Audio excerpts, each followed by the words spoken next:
मैं बताना चाहता हूं ऐसे लोगों को जो इस देश में पैदा होते हैं, इस देश की खाते हैं, इस देश में पढ़ते लिखते हैं, इस देश में नाम कमाते हैं, पैसा कमाते हैं, शोहरत कमाते हैं, इज्जत कमाते हैं, उसके बाद भी इसी देश को नीचा दिखाने की हमेशा तत्पर, हमेशा हर टाइम कोशिश करते हैं और हमेशा अपने देश की बेइज्जती करते हैं, इस देश को शर्मिंदा करते हैं। आप में अगर थोड़ी सी भी शर्म है, आपने देखा होगा एक कुत्ता, अगर एक कुत्ते को आप 2 दिन बिस्किट डाल दो तो वो आपकी तरफ पूंछ हिला हिला कर आएगा और आपके प्रति हमेशा आपके प्रति वफादारी दिखाएगा। लेकिन ऐसे लोग सिर्फ बोलने की आजादी के नाम पर हमारे देश को कितना बड़ा नुकसान पहुंचाते हैं। इन्होंने इतना पैसा, इतना धन कमा लिया, इतना नाम कमा लिया, पैसा कमा लिया, इज्जत कमा ली, उसके बावजूद इसी देश में रहकर और इसी देश में अपने बच्चों को उन्होंने इतना आगे बढ़ा लिया, उसके बाद भी आप अपने देश से प्रेम नहीं कर सकते। तो ऐसे आदमी पर धिक्कार है, धिक्कार है आप पर। आपको इंसान रहने का, आपको इंसान होने का कोई हक नहीं है। और आप अगर झांकेंगे अपने देश के अंदर, आपने अपने अंदर झांकेंगे तो आपको पता चलेगा कि आप इंसान नहीं है। शर्म करो, कुछ तो शर्म करो। अभी भी समय है, अपने देश से प्रेम करना सीखो, अपने राष्ट्र से प्रेम करना सीखो, क्योंकि जिसने तुम्हें इतना कुछ दिया है, इसे भी कुछ देना सीखो। सोचकर, हमेशा आगे सोचकर अपने देश के बारे में कुछ भी बोलो, सोच समझकर बोलो। कहीं आपके कुछ भी बोलने से किसी दुश्मन राष्ट्र को या किसी एनिमी को कोई फायदा तो नहीं हो रहा। और एक बात मैं बता दूं, आप अपने देश को हमेशा, चलो आप देश प्रेम नहीं कर सकते, आप देश के लिए सैनिक नहीं बन सकते, आप हथियार नहीं उठा सकते, तो कम से कम इतना तो आप कृपा करो इस देश पर कि कुछ मत बोलो। आप बोलते हैं तो देश का बेड़ा गर्क होता है, देश की बेइज्जती होती है।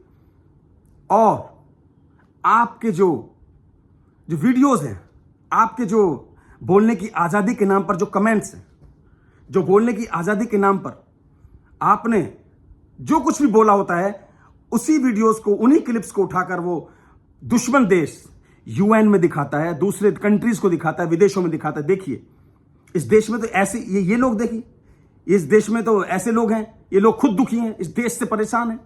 तो सोचो हमारे राष्ट्र को कितना बड़ा नुकसान होता है आपकी इस छोटी सी बात पर, इस बोलने की आजादी के नाम पर। ठीक है बोलिए, कोई मना थोड़ी कर रहा है, लेकिन ऐसे सोचकर बोलिए, हमेशा सोचकर बोलिए कि ये हमारे देश की प्रश्न है भाई, हमारे देश की बात है, हमारे राष्ट्र की बात है। इसलिए आपको सोच समझकर एक एक बात को बोलना पड़ेगा। कृपा करके, आपके अंदर इंसानियत है, अगर आप देश में पैदा हुए हैं, थोड़ी बहुत भी इंसानियत है, तो अपने राष्ट्र से प्रेम करना सीखो और इस राष्ट्र को कोशिश करो। अगर आगे नहीं बढ़ा सकते तो पीछे मत खींचो, इसकी टांग मत खींचो, इसको पीछे मत खींचो। दुश्मन को कोई भी ऐसा मौका मत दो कि वो हमारा फायदा उठा सके। तो सोचो, अपना, आपको भगवान ने इतना दिमाग दिया है, आपको माइंड दिया है, सोचो समझो तब बोलो। मैं फिर से ऐसे लोगों से बोलना चाहूंगा कि कृपया करके अब सुधर जाइए। अब इस देश का जो आपने नमक खाया है उसको अदा करने का समय। आपने पूरी जिंदगी इस देश को भर भर के कोसा है, सरकारों को कोसा है, हमारे सैनिकों को कोसा है, हमारे देश की जनता को कोसा है। देश में हमेशा आपको नेगेटिव ही दिखता है, पॉजिटिव कभी कुछ दिखता ही नहीं है। अब आप अच्छा देखने की कोशिश करो तो आपको अच्छा दिखेगा। हो सकता है आपकी कमाइयों में कमी आ जाए। क्यों? क्योंकि आप अगर बुरा नहीं बोलेंगे तो आपके जो फॉलोअर्स हैं वो देखेंगे क्या? आप अगर बुरा नहीं बोलोगे तो आपको जो फंड आते हैं वो कहां से आएंगे? लेकिन आपको कहीं ना कहीं तो रुकना होगा, ठहरना होगा। इसीलिए आपको देशभक्ति, मैं नहीं कह रहा आप अपनी देशभक्ति का मुझे प्रमाण, किसी को प्रमाण दीजिए या आपको प्रमाण देने की आवश्यकता है। आपको सिर्फ और सिर्फ देश से आप प्रेम करते हैं, आप अपने आप से पूछिए आप कितना प्रेम करते हैं देश से। सिर्फ ध्यान रखिए ऐसे लोग देश के लिए, क्योंकि आपके बोलने से आपको नहीं पूरे देश को नुकसान होता है।